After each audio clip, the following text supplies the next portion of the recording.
Hello my friends and welcome back. Thank you very much for being with me again today. What do you do when you are trying to make a point or defend a statement you made and the other side doesn't even listen to you?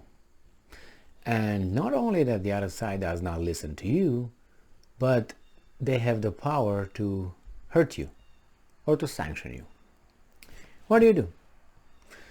Let's say you're at work and you're employed somewhere, and while you're doing your, completing your tasks, something happens, and the company tries to find out what was the problem, and obviously you want to find out where was the problem and who was the problem. And let's say they after a little bit of deliberation, they find out that an investigation, they find out it was you. You must have done something. And then they schedule, let's say, a meeting with you. And while you are in the meeting, they tell you, "Hey, Michael, we thought that you violated this protocol, this and this and this." And you would expect, which happens, and they ask you, what do you have to say about it? They ask you, okay, you maybe made this mistake. We try to figure out what happened. And you say, well, maybe I did it because I made a mistake. Maybe I did it because I was dumb. Maybe I made that mistake because there were some other variables that played a role into the whole scheme. Obviously, when you made a mistake, and you have say, well, I made a mistake. I'm gonna, these are what are the consequences? But let's say the other factors played a determining role in the whatever happened, and you, based on the evidence that you have. You try to make a point and explain that, hey, see, actually that occurred because the external factors that, influenced my decisions. And without those external factors, my decision would have been a different one. Therefore, it's the external factors that are based on the, job that you're performing. And they listen to you, and they don't say anything. And after they listen to you, they say, okay, well, we're not going to make a determination and we'll talk to you. And let's say about, for a few weeks or months or days, you receive a memo, and in the memo they, let's say, writes that, Michael, you violated this policy, you did this. And not the ones that you,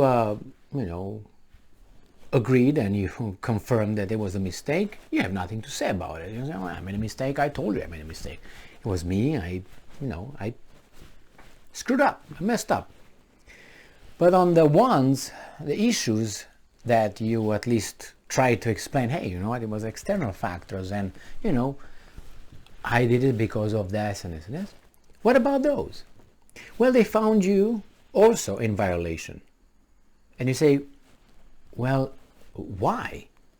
Well, that why might not be explained to you. So how do you feel about that? So if someone says, you made a mistake, and you say, well, what kind of a mistake? They explain to you, and you say, well, no, wait a second. Actually, and you say, no, it was actually this. You expect the other person to provide you with some counter arguments and refute your arguments and say, yes, I hear what you say, but this could have been this is this, so eventually it's you. It's not the external factors. They should give you an explanation why they reached that conclusion, that determination. They determined that you violated this and that. Well, what if you don't receive any justification? Let's say you don't receive any. What would you do? You say, wait a minute. You ask me a question, you actually accuse me of something, I have my say, I tell you what I have to say, and you determine that, no, you are guilty, you violated, you did this. Wouldn't you want to hear, how did you refute my argument? Would you want to debate and say, where's what I said? Did you hear what I said? What I said in my mind, and since nobody could, how should I put it, refute it, because nobody refuted. In my mind, I'm absolved of that kind of punishment or anything, because I didn't do anything wrong. Nobody proved to me I did anything wrong. So you had the accusation, you have the defense, and then they determine that, no, you will be punished. But they don't tell you what exactly you didn't do, or they don't want to tell you, hey, yeah, but you did that, but you see, that is this. They don't debate that. They just tell you that that's wrong. What do you do then? Next time when they ask you something and they, again, try to do the same thing to you, what do? Are you going to still try to, civilized and logically expose your defense and say the arguments, or defend yourself, or defend the whole issue, or say, you know what, do whatever you want? But I remember the first time. Why should I waste my time? Stand up and leave. Because if they did it one time, they will do it again. So these are things that occur in companies where, you sometimes, drop a plate or two. But remember, you drop a plate of two from 3,000 that you're carrying. Okay? You carry 3,000 and you drop one or two. And those one or two are the most important all of a sudden. So I said this because sometimes I made another video on being judged or assessed by other people who are dumber than you, and they have the power somehow. So let's say you go in front of a judge, and the judge is a dumbass, and he's going to determine if you go to prison or not. And you explain things and they don't understand what you're saying. They don't understand, they don't comprehend. Remember, even if you go somewhere to expose your argument, you should be refuted. You wait for the other entity, other person, to tell you, yes, it's true what you said, but let me show you where you made a mistake. You did this, so your counter arguments do not work because of this and this. It's like a child. When you tell a child, don't go in the street. You can say, don't go in the street, and the child goes in the street and you beat him.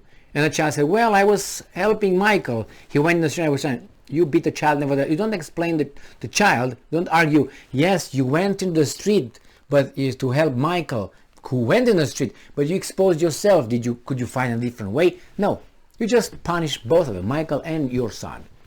Is that the way you do it? The child will say, yes, okay, you. He said, why? I was doing something right. I was helping my friend in this case. You do not get any explanations. Unfortunately, this is when you deal with people who don't have the ability, they don't have the knowledge, they don't have anything. All they have is they know how to kiss ass and be yes people. And somehow, in certain areas of the society, you can, get higher and higher in these kind of situations. And you wonder, well, you know that you get this person based on certain qualities that are not really required for the job. And that person is going to do what I just said. I met some people who think that way. I've been involved in certain things that resemble exactly what I said. And what would you do? Don't even bother to talk, because you just waste your time. Thank you very much for being with me again today. Stay strong, stay smart, look for the truth, and be just.